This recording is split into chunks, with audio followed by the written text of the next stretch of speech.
দর্শক, স্বৈরাচার হাসিনা পতনের পরে নতুন করে আবার স্বৈরাচারী কিন্তু শুরু হয়েছে। আমরা এতদিন জানতাম যে আওয়ামী লীগ হচ্ছে এক নম্বর স্বৈরাচার। এই যে আপনারা দেখতে পাচ্ছেন যে নতুন স্বৈরাচার, মানে আপনারা স্পষ্ট দেখতে পাচ্ছেন সম্ভবত যে বরিশালে চাঁদা না দেওয়ার কারণে একজনকে পিটিয়ে হত্যা করেছে। কে করেছে আর কি, এখানে স্পষ্ট লেখা বিএনপি। তো এরপরে আর একটা ফটো দেখতে পাচ্ছেন ফরিদপুরে, মানে দুই গ্রুপের সংঘর্ষে একজন নিহত হয়েছে, তারপরে 100-র অধিক সেখানে আহত অবস্থায় আছে। এটা তো মানে খবরের কথা, যমুনা টেলিভিশন, প্রথম আলো থেকে শুরু করে আপনারা দেখতে পেয়েছেন। তো গ্রামগঞ্জের অবস্থা কি? বিভিন্ন জায়গায়, বিভিন্ন ইউনিয়নে, মানে সব জায়গায় কিন্তু সেই দখলদারিত্ব শুরু হয়ে গেছে। মানে নিরীহ মানুষদেরকে অত্যাচার, তারা ঘরে থাকতে পারতেছে না, জায়গা জমি দখল। দর্শক, এটার কত প্রমাণ আপনাদের কাছে লাগবে, মানে ডিটেল সহকারে, প্রমাণ সহকারে আপনাদের সাথে মানে শেয়ার করতে পারবো।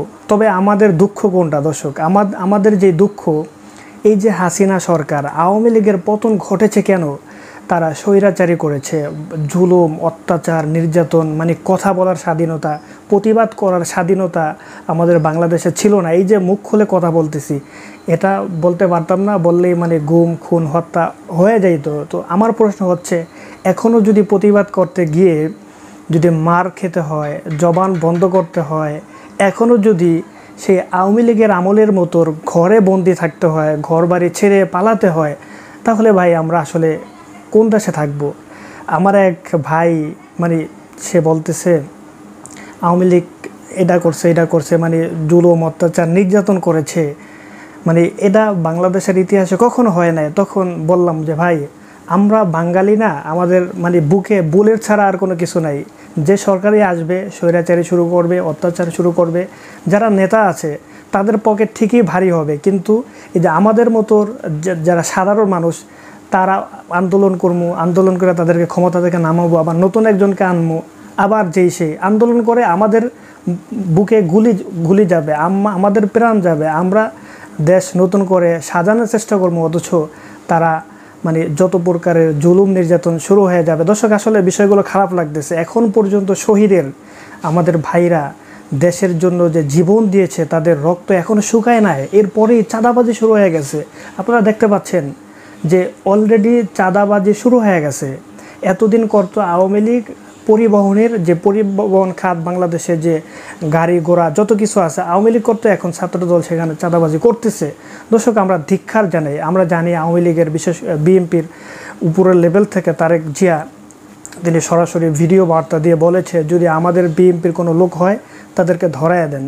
তো এই যে যমুনা টেলিভিশন সহ উল্লেখযোগ্য মিডিয়াতে প্রচারিত হচ্ছে, আপনারা ব্যবস্থা নিন, এবং ব্যবস্থা নেওয়া উচিত। এই বিষয়গুলো ভালো লাগতেছে। বিএনপি যেহেতু উপরের লেভেল থেকে বলতেছে, আমরা কঠোর থেকে কঠোরভাবে পদক্ষেপ নিচ্ছি, এবং আমরা মোটামুটি জানতে পেরেছি অনেক জায়গায় তাদেরকে বহিষ্কার পর্যন্ত করেছে। হ্যাঁ, বহিষ্কার করতে হবে, এমনকি আইনের আওতায় এনে আজীবন যাতে বিএনপি না করতে পারে।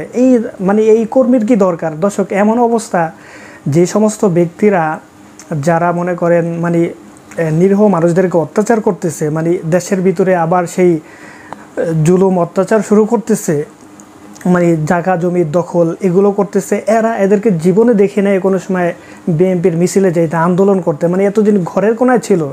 অথচ যেই সমস্ত নেতাকর্মীরা, হ্যাঁ জানি বিএনপি অনেক অত্যাচার, তাদেরকে জেল জুলুম খেটেছে, যে সমস্ত নেতারা এত পরিশ্রম করেছে, তারা তো এরকম করে না। এই যে দুই একটা ছোটোখাটোর কারণে, মানে দুই একটা পাতি নেতাদের কারণে পুরো দল, পুরো সংগঠনের বদনাম হচ্ছে। তো আমাদের যে মূল প্রশ্ন এবং আমাদের যেটা চাওয়া, সেটি হচ্ছে, অন্যায় যেই করুক না কেন, অপরাধী যেই হোক, আইন আছে, আদালত আছে, তাকে সেই আদালতের মাধ্যমে তিনি সে শাস্তি পাবে। এখন যদি এরকম হয়, আমার দল ক্ষমতায়, আদালতও আমার দল ক্ষমতায়, হাইকোর্টও আমার, মানে সব কিছু আমার। যদি দল ক্ষমতায় থাকে আর দল ক্ষমতা নাই, আমি বিচার পাবো না, মানে কোনো কিছু আমার স্বাধীনভাবে বলতে পারবো না। এই স্বাধীনতা দরকার নেই। দর্শক, আমরা বাংলাদেশে এমন কোনো ব্যক্তিদেরকে চাই, যারা দল মত নির্বিশেষে মানে ন্যায় বিচার প্রতিষ্ঠিত করবে, তাদেরকেই আমরা আগামীর ভবিষ্যতের প্রধানমন্ত্রী হিসাবে দেখতে চাই।